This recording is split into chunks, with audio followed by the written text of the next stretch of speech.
সংখ্যালঘুদের জন্য আলাদা আসন চাইছেন আপনারা? কেন আপনারা আলাদা আসন চাইছেন? আপনি কি নাগরিক না? আপনার মানুষ না? পতাকার উপরে কে নাকি একটা গেরুয়া কি উড়াইলো, কি কাপড় উড়াইলো, এটা একটা দেশের রাষ্ট্র সার্বভৌমত্বে চলে গেল।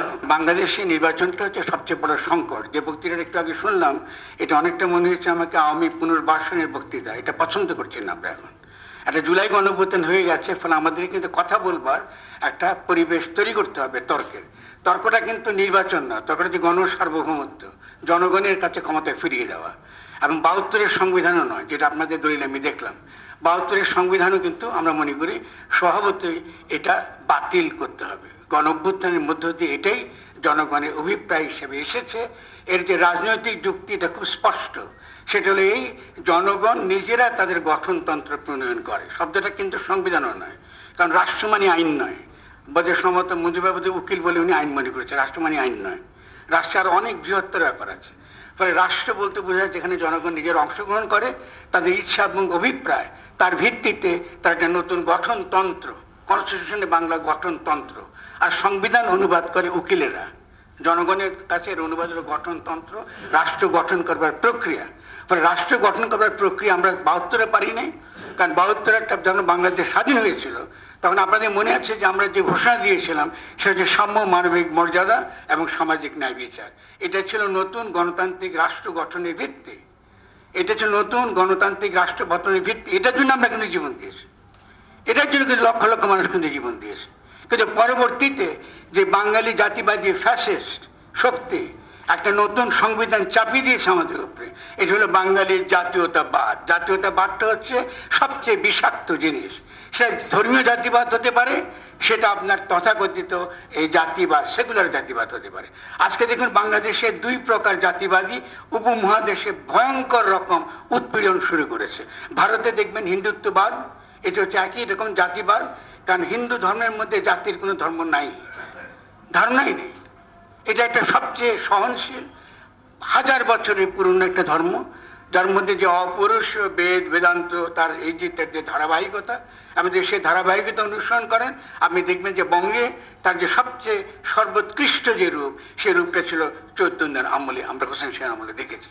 সেটা হচ্ছে প্রেমের কথা, ভালোবাসার কথা বলা। এবং সেই চৈতন্যকে যারা হত্যা করেছিল আপনার পুরীতে জগন্নাথ মন্দিরে, তারা কিন্তু পান্ডা, তারা কিন্তু ব্রাহ্মণ ছিল। ফলে এই দেশের জনগণের লড়াইটা ব্রাহ্মণ এবং নিজের দলিতদের লড়াই, গরিব মানুষের লড়াই, লম্বা। এর সঙ্গে হিন্দু মুসলমান নেই। এটা দলিতদের লড়াই, গরিবদের লড়াই। এটা যতক্ষণ পর্যন্ত না উপলব্ধি না করব, এবং এই লড়াইকে যখনই আমরা একটা জাতিবাদী, একটা ধর্মীয় জাতিবাদী পরিণত করব, যেটা হিন্দুর লড়াই, এটা মুসলমানের লড়াই। দেখছেন তো মুসলমানের লড়াই বলে কিরকম হিংস্রতা দেখেছেন, ওটা আপনি ৭১-এ দেখেছেন, এখনো দেখবেন, আগামী দিনেও দেখবেন। যদি আপনারা এখনই সতর্ক না হন, এত বড় ঘটনা ঘটবার পরে আগামী দিনে কিন্তু আমাদের মতো দুই একজন লোক কিন্তু কিচ্ছু করতে পারবেন না। আমরা অত্যন্ত অত্যন্ত জটিল একটা জায়গা আমরা চলে গেছি। তাহলে প্রথম প্রশ্ন হচ্ছে যে এই যে ৭২-এর সংবিধানকে যেতেই হবে। ৭২-এর সংবিধান কেন যেতে হবে? ৭২-এর সংবিধান যারা প্রণয়ন করেছে তারা বাংলাদেশের জনগণের দ্বারা নির্বাচিত ছিলেন না, তারা নির্বাচিত ছিলেন পাকিস্তানের সংবিধান প্রণয়নের জন্য। এইসব হিস্টোরিক্যাল ফ্যাক্টগুলো পরিষ্কার থাকা দরকার। রাজনীতি এবং আইন এক জিনিস নয়। রাজনীতি কিন্তু বাংলাদেশের যে গণঅভ্যুত্থান হয়েছে, এই গণঅভ্যুত্থান কিন্তু কোনো সংবিধান অনুসরণ করে হয় নাই। এবং আমি শুনেছেন আপনারা যে সংবিধানের প্রথম দিন থেকে ৫ তারিখের পর ৮ তারিখে যখনই শপথ গ্রহণ করা হয়েছে, আমি বলেছি এটা কিন্তু সাংবিধানিক প্রতিবিপ্লব হয়েছে। উকিলেরা মিলে, যাদের রাজনীতি সম্পর্কে কোনো জ্ঞান নেই, ইতিহাস সম্পর্কে কোনো জ্ঞান নেই, বাংলাদেশের বিবর্তন বিকাশ সম্পর্কে তারা কিচ্ছু জানে না, তারা আইন দিয়ে রাষ্ট্র চালাতে চায়। আইন দিয়ে রাষ্ট্র চলে না। আর আইন দিয়ে যে রাষ্ট্র চলে না, সংবিধান দিয়ে যে রাষ্ট্র চলে না, তার সর্বশ্রেষ্ঠ পরাঙ্গ হচ্ছে ৫ই আগস্ট। ফলে আপনারা আবারও এই আইনের কথা বলে ৫ই আগস্টে জনগণের যে অভ্যুত্থান, সেই অভ্যুত্থানকে আমরা নস্যাৎ করেছি।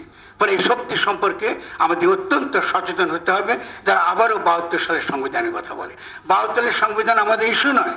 আমি খেয়াল করেন, আমরা কিন্তু কিছুতেই এই যে চিন্ময়কে আমরা রক্ষা করতে পারি না, যেহেতু আমরা কলোনিয়াল আমলের আইনটা আমরা টিকে রেখেছি, যেটা বলে রাষ্ট্রদ্রোহিতা।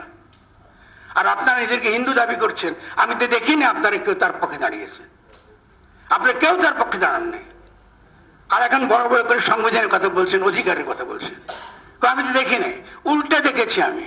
যারা নিজেদেরকে হিন্দু সম্প্রদায়ের প্রতিনিধি বলে, এই যে মৌলিক মানবিক অধিকার, যে একটা নাগরিকরা তাদের কথা বলবে, এত বড় একটা জুলাই গণঅভ্যুত্থান ঘটে গেছে, তারপরে আমাদের নাগরিক অধিকার নিশ্চিত হতে হবে। আপনি বাংলাদেশের পতাকার উপরে কে না কে একটা গেরুয়া কি উড়াইলো, কি কাপড় উড়াইলো, এটা একটা দেশের রাষ্ট্র সার্বভৌমত্বে চলে গেল। আপনারা কোথায় ছিলেন তখন? কোথায় ছিলেন আপনারা হিন্দুরা? এখন আপনারা বড় বড় হিন্দু হয়ে গেছেন প্রত্যেকে, এই আবার বাংলাদেশের সংবিধান বদলানোর কথা বলছেন, অথচ অধিকারের কথা বলছেন না। তো আমি তো দেখি নাই আপনাদের কারো পক্ষে সত্যিকার অর্থে সচেতনভাবে সজ্ঞানভাবে এটা যে অন্যায়, একটা গণ সার্বভৌমত্ব কায়েম যদি আমরা করতে পারতাম, তার মানে হচ্ছে সমস্ত কলোনিয়াল আইন, অতীতের সমস্ত কলোনিয়াল আইনকে আমরা লাথি মেরে বঙ্গোপসাগরে ছুঁড়ে ফেলে দিয়ে আজকে নাগরিক অধিকার প্রবর্তন করতাম, এবং আপনারা এখানে এসে নিজেদেরকে সংখ্যালঘু বলে পরিচয় দিতে হতো না। এটা আমাদের সকলের ব্যর্থতা, এটা বোঝার চেষ্টা করুন। আমাদেরকে একমাত্র সমাধান হচ্ছে নতুনভাবে বাংলাদেশকে গঠন করা, এবং গঠন করার মানে হচ্ছে প্রথম এক নম্বর গঠন করার মানে হচ্ছে আমাদের যে অতীত ঐতিহ্য এবং আমাদের যে স্মৃতি, আমাদের যে সংস্কৃতি, আমাদের যে ভাষা, আমাদের যে ধর্ম, এই সমস্ত কিছুর ভিতর থেকে তার যে এথিক্যাল, নৈতিক, আদর্শিক যে ভাবটা আছে, তাকে নিয়ে আমরা নতুনভাবে রাষ্ট্র গ্রহণ করব। যদি আপনার সত্যিকার হিন্দু হয়ে থাকেন, আপনাদের মধ্যে কি ভালোবাসা নাই, প্রেম নাই? আপনার শ্রী চৈতন্য কি আপনাদের ঠাকুর না? তিনি কি লড়াই করেন না জাতপাত বিরোধী? করেছেন তো। আমরা তার কথা তো শুনি না, তাহলে আমরা কি কথা শুনি?